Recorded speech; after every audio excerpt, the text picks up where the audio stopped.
Assalamualaikum warahmatullahi wabarakatuh. Halo teman-teman podcast kita, bagaimana kabar kalian hari ini? Nah, bertemu lagi dengan kita. Jangan bosan-bosan ya teman-teman. Betul, kan selalu ada kita ya di setiap podcast akhir-akhir ini. Jangan pernah bosan. Jadi untuk podcast hari ini kita membahas sesuatu yang lebih internal ya di yayasan kami ini. Dan berbau lingkungan juga. Betul, dimana ada deh nanti topik yang berhubungan tentang pembudayaan lingkungan, pengembangan lingkungan atau pengembangan skill-skill mungkin para siswa atau orang-orang di luar sana tentang merawat lingkungan. Jadi hari ini kita bersama siapa? Dengan Pak Agus Sugiarto. Ya. Bagaimana Pak kabarnya hari ini? Alhamdulillah. Alhamdulillah. Semoga kita selalu diberikan kesehatan ya oleh Amin, Allah amin ya Subhanahu wa rabbal Ta'ala. alamin. Boleh Pak Agus, mungkin di luar sana masih ada teman-teman yang belum kenal nih sama Pak Agus. Boleh perkenalan? Perkenalan singkat Ya. saja Pak. Singkat. Ya. Saya Gus Sugiarto. Saya biasanya di aktivis lingkungan. Kebetulan saya dapat amanah untuk di pengelolaan hutan wakaf YPM di Mojokerto. Nah, untuk hutan wakaf sendiri itu apa sih Pak? Mungkin di luar sana itu masih asing atau bahkan masih remang-remang nih tentang informasi hutan wakaf itu apa? Dulu waktu saya dengan hutan wakaf, apa ya itu? Soalnya masih asing di telinga saya. Iya, betul. Ya, memang hutan wakaf ini emang hal baru, gitu ya. Jadi kalau dari hutan wakaf itu apa sih? Kalau secara sederhananya, memang ini adalah sebuah lahan atau sebuah benda ataupun sebuah kegiatan itu diwakafkan atau secara sukarela diberikan ke penerima wakaf atau kita sebut dengan nadir, itu mengelola ataupun diamanai sebuah lahan. Nah, ini peruntukannya untuk apa? Biasanya kan selama ini wakaf itu kan bentuknya masjid, sekolah, atau fasum lain ataupun sekolah dan lain sebagainya lah kayak gitu. Nah, ini oleh wakif itu diberikan secara sukarela peruntukannya untuk hutan. Nah, sebenarnya ini yang secara berbasis Islami lah, istilahnya dalam artian wakaf ini kita gabungkan yaitu dengan konsep sederhananya adalah wakafnya yang kita pakai adalah wakaf ini secara prinsip itu kan kalau kita udah diamanai secara sukarela dan untuk kemaslahatan umat ataupun untuk masyarakat secara luas. Jadi lahan diberikan ke ke nadir. Jadi wakif itu adalah orang yang memberikan. Terus kemudian nadir itu orang yang lembaga ataupun orang yang menerima wakaf itu. Nah, ini konsep ini yang kita pakai karena apa kok wakaf ini bagus untuk dikonservasi. Jadi konservasi ini adalah sebuah semangat atau gerakan untuk perubahan iklim. Iya, betul. Tapi kita sentuh dengan secara Islami, bisa nggak? Apa? Yaitu dengan konsep wakafnya sendiri. Karena gerakan wakaf ini itu adalah ada istilah prinsipnya yang jelas. Wakaf itu tidak bisa dijual. Ya kan? Betul. Iya betul. Wakaf itu tidak bisa diwariskan ke anak cucu saya. Misalkan saya ini mengelolanya, itu tidak bisa saya wariskan ke anak saya. Cuman dilanjutkan oleh nadir yang memang untuk pengelolaan secara profesionalnya seperti apa. Nah, terus kemudian yang terakhir ada 3 tadi. Yang terakhir itu tidak bisa dialihkan, istilahnya. Awalnya memang untuk masjid kan tidak mungkin diganti lagi untuk sekolah atau untuk tempat sosial dan sebagainya itu. Jadi memang dari prinsip inilah yang kita jadikan konsep bahwasanya dengan sentuhan konsep ini bagus untuk perubahan iklim. Bisa nggak kita jadikan sebuah semangat bahwasanya konservasi ataupun melindungi hutan ini ataupun menjaga lingkungan kita dari perubahan iklim dan lain sebagainya ini secara Islami. Jadi apa? Ya kita pakailah dengan konsep itu yang kita sebut dengan ada beberapa tagline kita atau semangat kita konservasi berbasis ibadah. Jadi kita melakukan konservasi itu berdasarkan ibadah kita secara Islami. Jadi kan kita melanjutkan tentang ibadah. Oh, saya ingin mensedekahkan atau ingin mewakafkan. Ini kan udah untuk secara individu atau secara wakif tadi, secara lembaga, itu kan ini untuk tujuan hidupnya udah jelas, yaitu menabung pahala untuk sepanjang betul. masa. Amal jariah. Amal Iya. jariah, begitu. Ini kan kata Pak Agus tadi untuk mengubah iklim bumi ya. Ya, perubahan iklim ya. Iya. Mengapa memilih tanah wakaf ini untuk dijadikan hutan sebagai alternatif perubahan iklim? Ya, kenapa? Karena memang kalau perubahan iklim kan pasti tahu ya, perubahan iklim ini ada beberapa. Jadi ada beberapa karena memang dari karbon, jadi ada istilahnya gas rumah kaca dan Iya. sebagainya. Jadi peningkatan suhu itu kan dampaknya banyak sekali. Adanya banjir, adanya perubahan cuaca, terus kemudian ada longsor dan sebagainya. Itu kan salah satu dampak dari perubahan iklim. Sampai saat ini kan teman-teman bulan Juni kan seharusnya nggak hujan nih. Iya, masih Iya, hujan. Masih hujan. hujan. Ini kan ada beberapa perubahan anomali tentang cuaca. Nah, ini juga salah satu bentuk perubahan iklim. Nah, untuk solusi itu apa? Ya, yang pertama kan jelas banyak. Ya, menekan karbon biar nggak terlalu banyak yang keluar. Iya. Jadi energi terbarukan lebih didorong. Nah, salah satunya ini semangat di konservasi. Kenapa kita nggak berkontribusi dalam semangat untuk mereda perubahan iklim, yaitu menghutankan kembali. Nah, gitu. iya. Jadi dengan kita menanam, nah yang jelas kalau kita nanam itu banyak manfaatnya, oksigen, ya kan, Iya. terus kemudian banyak karbon yang terserap. Kalau fungsi hutan secara ekologis kan gitu, terus kemudian semakin sejuk, terus kemudian ketika tanah itu tadi terbuka atau gundul, itu kan bisa terjadi longsor Iya, atau bencana erosi. alam. Kalau kita tanam kan ada namanya tutupan lahan ini semakin penuh, berarti mereda tentang banjir, Iya. terus Oh, kemudian iya. longsor, erosi dan sebagainya. Seperti itu. Oke. Jadi banyak manfaatnya ya. Iya, betul. Jadi efek dampak dari hutan wakaf sendiri ini nggak berdampak ke iklim yang berubah secara ekstrim juga ya. Jadi bisa bermanfaat juga sebenarnya buat kita, Iya, jadi lebih benar. dingin gitu kan karena banyak pohonnya. Iya, oksigen kita juga bersih ya kan dari alam ya, dari Iya, betul. banyak hutan gitu. Mungkin kamu ada pertanyaan lagi? Nah, saya juga penasaran nih Pak, kenapa memilih Mojokerto itu sebagai tempat strategis untuk hutan wakaf sendiri? Nah, karena tadi di prinsip wakaf itu kan ada wakif Ya, yang secara sukarela mewakafkan atau memberikan tanah itu tadi. Nah, kebetulan tanah yang tadi diberikannya ada di Mojokerto. Oh iya betul. Jadi iya gitu. sih. Karena yang memberikan itu si wakif tadi tanahnya memang di Mojokerto. Dan kebetulan ini kan prosesnya sebenarnya banyak. Jadi ketika tahun 2018 ini, dulu tanah ini adalah tanah beberapa guru yang dimiliki oleh beberapa guru. Terus kemudian dihibahkanlah ke yayasan, ke YPM. Nah, terus kemudian dari YPM ini konsepnya enak, dikonsep buat apa? Nah, karena ini tanahnya ada di Mojokerto, terus kemudian ada di dataran tinggi, nggak terlalu tinggi sih, cuma 450 mdpl.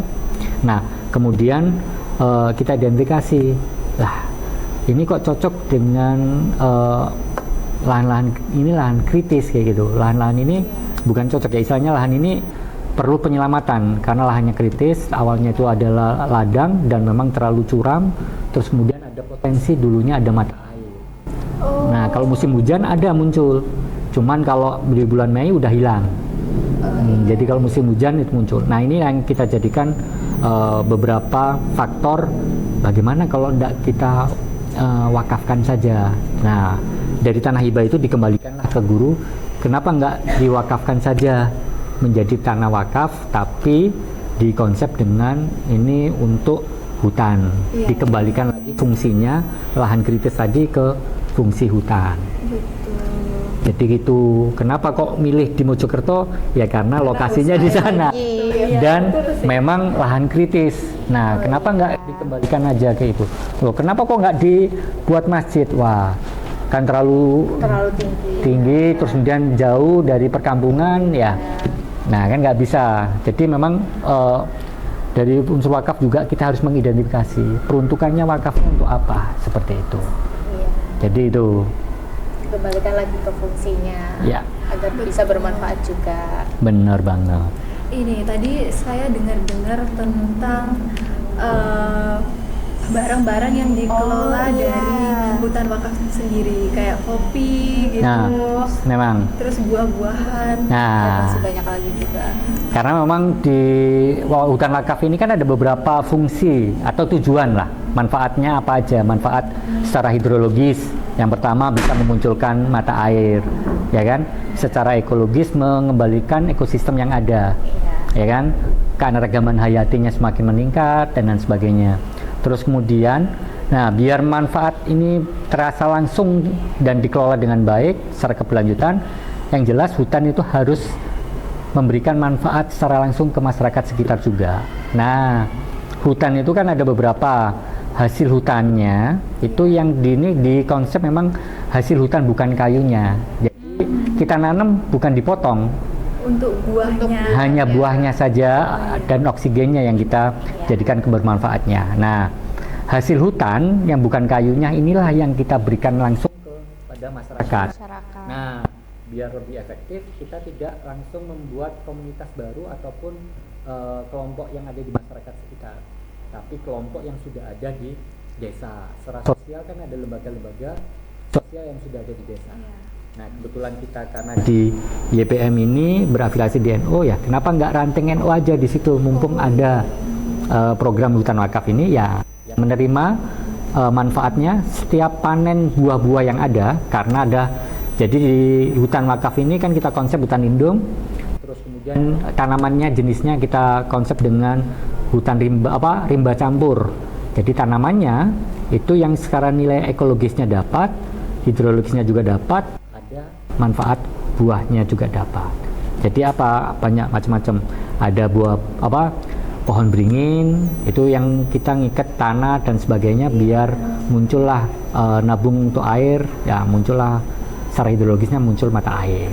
Nah itu, terus kemudian yang kedua kita campur dengan tanaman-tanaman yang memang menghasilkan buah, jadi nangka. Nah di tanah wakaf ini yang luasnya 1,6 hektar ini kan ada beberapa yang disebut dengan pohon existing, yang pohon yang sudah ada.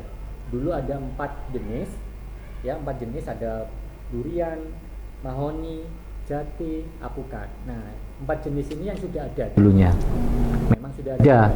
Jadi itu ada ladang jagung, ladang singkong, dan ada beberapa tanaman yang sudah ada. Nah yang sudah ada ini kan sebenarnya udah panen. Nah hasil hutan ini udah bagus. Terus kemudian di sekitar hutan wakaf ini juga banyak petani-petani atau masyarakat yang memang sudah nanam tanaman-tanaman existing, ya terutama di kopi. Nah gitu. Bagaimana kemanfaatan ini juga dirasa langsung kayak gitu. Nah karena di hutan wakaf ini ada beberapa kebermanfaatannya, itu yang kita pakai. Nah ini yang jadi nilai lebihnya adalah meningkatkan nilai manfaat hutan itu melalui ekonominya, itu bukan kayunya itu tadi. Jadi hasil durian itu kalau kita panen tiap tahunnya ataupun apukat itu langsung diberikan ke ranting NU. Gitu. Nah, ranting NU untuk diberikan kemana saja itu udah ranah di ranting NU untuk santunan anak yatim, untuk kaum duafa, ataupun untuk kegiatan-kegiatan keagamaan yang lain. Itu terserah mereka. Jadi masyarakat ikut merasakan manfaat hutan wakaf. Benar. Untuk pengelolaan hutan wakaf sendiri, apakah ada campur tangan dari warga sekitar yang menjadi bekerja juga mungkin? Ya, memang. Jadi memang teman-teman di masyarakat sekitar juga berkontribusi secara langsung. Nah, di tahun ini, di 2025 ini, mereka secara langsung juga ada program Pak, saya boleh nggak nanam di hutan wakaf? Boleh, silakan. Dengan program, ada program dari lembaga lain atau pemerintah lain untuk ikut menanam di situ. Boleh, ya gitu. Nah, kebetulan tahun ini mereka menanam secara sukarela 600 pohon. Wow. Dari 600 bibit, ya gitu. Nah, kebetulan terus kemudian ada juga beberapa alternatif income buat mereka. Jadi ketika kita program penanaman di hutan wakaf, itu yang nanam atau yang gali lubang untuk ditanamin pohon itu juga mereka peluang untuk pekerjaan kayak gitu. Secara nggak langsung itu untuk yang itu. Nah, tapi secara partisipatif mereka ya ikut menjaga, ikut mengembangkan nilai ekonomisnya di situ. Ikut Itu. memakai, ikut menjaga juga. Nah, kayak gitu. Kan mereka udah menerima hasil manfaatnya. Berarti juga harus menjaga Betul. agar tidak rusak ataupun Terus nggak bisa lagian kan dimanfaatkan lagi. juga mendapatkan positif ke mereka kan. Ya. Kamu ada pertanyaan? Nah, saya kan pernah dengar ya Pak, di hutan wakaf itu ada sekawan bumi. Itu seperti apa ya Pak? Boleh dijelasin? Nah, kita kan di hutan wakaf ini secara luasnya, ini besarnya nih, untuk mengelola hutan ini. Nah, ini perlu yang namanya ada semacam ada branding, terus kemudian ke socialpreneur dan lain sebagainya. Nah, ini yang kita ada beberapa volunteer dari beberapa teman-teman di Sidoarjo. Kebetulan ada beberapa individu kayak Mas Kopar, Mas Wawan Klanting, penyanyi, terus Mas Fahmi Adimara. Ini ngumpul dengan saya, terus kemudian dengan Mas Kopar, kenapa enggak kita jadikan sebuah komunitas yang ada dari hutan wakaf ini, yaitu Sekawan Bumi. Jadi itu yang untuk mewadahi teman-teman volunteer yang mau ikut berkontribusi di hutan wakaf itu sendiri. Ya, tapi kita konsep dengan ini loh yang kita jadikan adalah Sekawan Bumi ini adalah untuk di divisi yang memang benar-benar untuk branding, untuk pengelolaan sociopreneurnya, jadi untuk peningkatan di masyarakat, di pemberdayaan masyarakat dan sebagainya, ini di teman-teman Sekawan Bumi. Seperti itu. Jadi sebuah komunitas ya. Berarti anak-anak remaja boleh ya Pak? Ya, terbuka untuk umum. Nah, ini ada beberapa. Di hutan wakaf itu ada 3 program besar sebenarnya. Jadi ada konservasi. Yang jelas konservasi, program konservasi itu ada namanya penanaman, perawatan, terus kemudian monitoring tentang tanaman, keanekaragaman ataupun jenis-jenis yang ada. Nah, di dalamnya juga ada beberapa kegiatan-kegiatan yang luas sebenarnya kalau untuk konservasi. Nah, di program kedua ada pendidikan lingkungan. Nah, pendidikan inilah yang kita sebut dengan bagaimana masyarakat secara luas ataupun individu ataupun karena kita di dunia pendidikan juga ada pendidikan lingkungan melalui kayak kita sebut dengan sekolah hutan wakaf. Nah, memang belajar tentang konservasi, belajar tentang apa itu hutan, belajar tentang menghitung karbon kayak apa, dampak perubahan iklim seperti apa, itu di sekolah hutan wakaf ini. Nah, capaiannya ini yang harus teman-teman bangga nih, harus teman bangga. Jadi hutan wakaf ini kan kita mulai tahun 2019. Iya. Hibah itu di tahun 2019 kita konsepkan, terus kemudian diikrarkan di wakaf itu tahun 2020. Oke, kita mulai dari situ. Nah, jadi sampai saat ini kan udah 5 tahun 6 tahun ya gitu. Yeah. Ya, jadi sebenarnya dari awal ya ini kita kan bisa belajar tentang mulai nol hutan seperti apa, dibangun kayak apa, ditanam, disuksesi ataupun diapain. Itu kita bisa belajar banyak. Melalui itulah kita ini menjadi ajang kita belajar tentang hutan secara nol sampai ini bisa berdampak dan bermanfaat bagi masyarakat secara utuh ataupun berkontribusi ataupun terinspirasi atau menginspirasi banyak orang dengan konsep wakaf tadi. Nah, yang terakhir itu program terakhir, yang program ketiga itu pemberdayaan masyarakat. Bagaimana kita meningkatkan skill atau kapasitas pemahaman ataupun meningkatkan kesejahteraan di sekitar lahan ataupun di hutan wakaf itu sendiri, yaitu di masyarakat. Apa? Ya tadi yang kopi. Awalnya memang mereka petani kopi, panennya biasanya misalkan nih contoh, misalkan panen biasa itu 10.000. Nah, kenapa enggak dilatih mereka untuk kenapa panennya enggak panen pas merah saja atau petik merah. Jadi misalnya yang tua-tua saja biar apa? Pasca panen ini ketika ada perlakuan hasil hutannya itu kopi ini itu kayak milih yang merah saja, dijemur dengan baik, dipilah, nah ini kan sudah jadi bagus, grade-nya sudah jadi. Nah, semakin lama itu kan semakin kualitasnya bagus. Nah, kalau kualitas bagus jelas nilainya tinggi. Terus kemudian itu kenapa nggak di branding saja dari biji tadi, bisa nggak digoreng? Oh bisa, oke. Bisa nggak ini? Oh, kenapa nggak kita jual bubuknya yang siap diminum? Kita branding lah, kita bantu kelompok di komunitas itu, kita bantu yang namanya di branding saja Pak.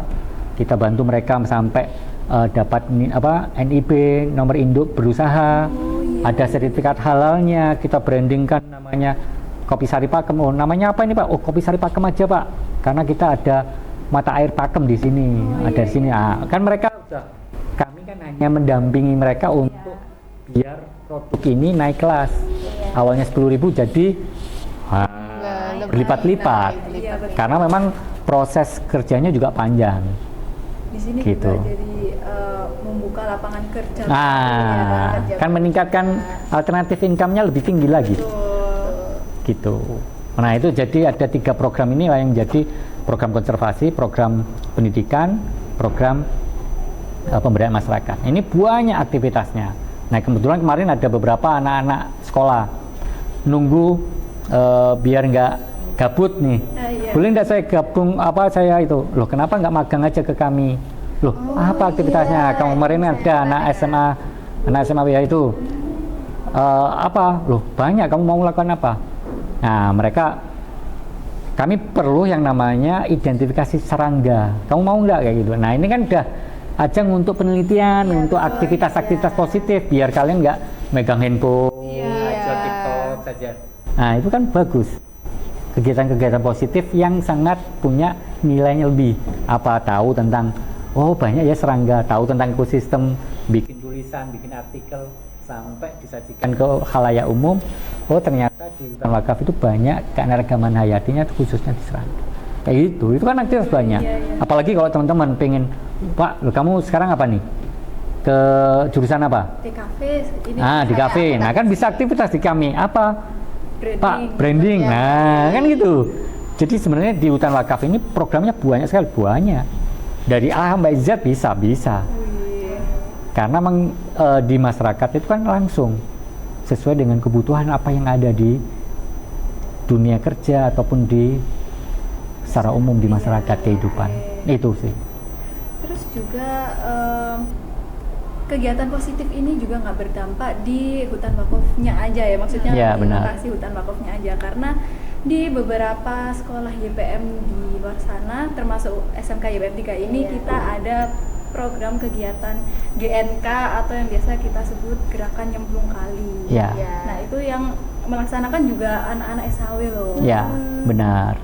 Jadi memang yang sekolah hutan wakaf itu siapa yang ini peserta-peserta ini kan kita menyadarkan untuk pentingnya kepedulian terhadap lingkungan. Hasil dari SHW mereka kembali ke sekolah masing-masing, kan mereka harus menerapkan apa yang sudah dipelajari. Nah itu ada rencana tindak lanjut, kamu mau bikin program apa dan sebagainya. Nah salah satunya bisa ke gerakan nyemplung kali ataupun bikin tanaman kebun toga dan sebagainya yang bisa berdampak ataupun menjadi membantu ke desanya atau ke lingkungan atau ke tetangga ataupun ke sekolah. Nah, itu ada. Nah, ini kan udah kader-kader lingkungannya udah banyak. Jadi kan tahun kemarin kan kita udah hampir berapa ya? Hampir 570 untuk angkatan perintis sampai di angkatan pertama. Nah, ini harapannya angkatan kedua ini di tahun 2025 kita mulai sekolah hutan wakaf ini 2025 ini bulan Juli nih. Nah, siap-siap nih. Siap-siap nih siapa yang akan jadi peserta sekolah hutan wakaf nih. Ini orang-orang terpilih yang memang peduli tentang lingkungan. Siapa ya kira-kira? Nah, itu. Terus untuk di bulan Juli kan kita juga bertempatan sama MPLS. Mungkin adik-adik di luar sana yang daftar ke SMK YPM 3 Taman atau YPM yang lain juga bisa banget gabung ke Iya, SHW. SHW. Karena kalian bukan hanya belajar soal lingkungan ya, tapi kalian pasti banyak pengalaman baru, pengetahuan tentang cara melestarikan lingkungan yang apa ya, membuat kita merasakan manfaatnya itu gimana gitu. Iya. Nah, ini. Jadi kita itu kalian harus bangga hutan wakaf itu. Pertama, hutan wakaf ini kan tadi saya bilang adalah konsep baru. Iya. Iya. Nah, kita di penyebaran di Indonesia itu masih ada 3. Jadi mulai tahun 2012 itu, ya 2012 itu Aceh yang pertama mengembangkan hutan wakaf. Aceh, terus yang kedua dari Bogor, hutan wakaf Bogor, yaitu ada yang lola Yayasan Hutan Wakaf Bogor. Nah, yang ketiga hutan wakaf YPM di Mojokerto. Jadi kita satu-satunya di Jawa Timur ada namanya hutan wakaf. Wah, keren banget. Nah, Nomor 3 se-Indonesia Iya. ya. yang ketiga. Betul. Nah, tahun ini alhamdulillah tahun ini karena kita udah bikin sebuah forum hutan wakaf Indonesia, banyak terinspirasi. Ini banyak lembaga-lembaga baru atau teman-teman baru yang gabung di hutan wakaf. Nah, harapannya memang kita saat ini udah ada di tahun ini ada tambahan teman-teman atau individu atau lembaga yang akan mengelola hutan wakaf. Nah, ini kan udah menginspirasi banyak orang. Iya. Jadi sekarang udah nggak 3 saja, nggak 3 pengelola, sekarang udah hampir 8-9 hutan wakaf yang akan ada tersebar di Indonesia. Keren. Nah, kan udah menginspirasi. Banyak yang terinspirasi dari hutan wakaf ini. Betul. Nah, ini kan kalau kita ini kan konservasi berbasis wakaf ini kan berbasis badan nih. Iya. Kita melakukan konservasi saat ini sampai kiamat akan selesai. Nah, kan karena tadi kan prinsip tidak bisa dijual, tidak bisa diwariskan, tidak bisa dialihkan. Alihkan. Nah, kan sampai kiamat. Iya. Nah, ini yang nyata ya ini gitu. Konsep yang sederhana tapi ya itu tadi harus Income dunia akhirat. Iya. Nah, benar. Jadi kita nanam harapannya nih ya. Nah, nih harapannya ketika kita diturunkan itu kan dengan buah kuldi ke bumi, ya kan? Iya. Dari tiga. Harapannya kita nanam pohon, kita bisa kembali lagi ke surga. Oh, amin. Kan gitu. Iya. Keren. Karena amalnya terkumpul nih di Nah, dunia. Betul. Nah, ini mungkin juga bisa menginspirasi orang-orang di luar sana untuk mewakafkan tanahnya sebagai hutan yang manfaatnya lebih banyak ya pastinya. Benar. Atau mungkin mewakafkan ke hal lain yang juga dampaknya ke lingkungan. Manfaat juga. Iya. Pokoknya membawa manfaat. Mungkin Pak Agus sekian dari penjelasannya mungkin segitu saja ya dari Iya. Siap. sangat panjang Sangat panjang wah. dan saya jadi lebih tahu nih tentang hutan wakaf. Betul. Udah nggak penasaran lagi. Terus juga ini hampir seluruh anggota OSIS kami itu anggota dari Sekolah Hutan Wakaf juga. Wah, Iya, kan berarti banyak. naik mereka pemahamannya Wah, dan iya. berani. Oh, berarti waktu pas program di Sekolah Hutan Wakaf semakin berani, semakin pandai Iya. berpublic Iya. speaking dan sebagainya. Nah, Itu kan salah satu kaderisasi ya kan. Betul, oke. Sip. Baik, terima kasih Pak Agus. Ya, terima kasih waktu sekali. yang sudah diluangkan. Terima kasih juga ilmunya sangat bermanfaat banget buat kita. Baik, baik. Buat kita sangat bangga dan orang-orang di luar sana jadi tahu apa itu hutan wakaf dan bagaimana pengelolaannya dan bagaimana cara untuk masuk ke komunitasnya. Nah, para remaja nih yang suka banget sama lingkungan bisa join. Tuh. Ya, dikulik aja di Instagramnya. Iya. Instagramnya adalah Hutan wakaf Hutan Wakaf YPM. Oke. Terima kasih untuk waktu yang kalian luangkan dan juga untuk waktu yang sudah diluangkan Iya, oleh Pak terima Agus. kasih Terima kasih Pak banyak. Agus. Terima kasih. Saya Alia Rahmasari. Dan saya Alanisa Salsa Humaira. Izin undur diri. Wassalamualaikum Wassalamualaikum warahmatullahi wabarakatuh. Waalaikumsalam warahmatullahi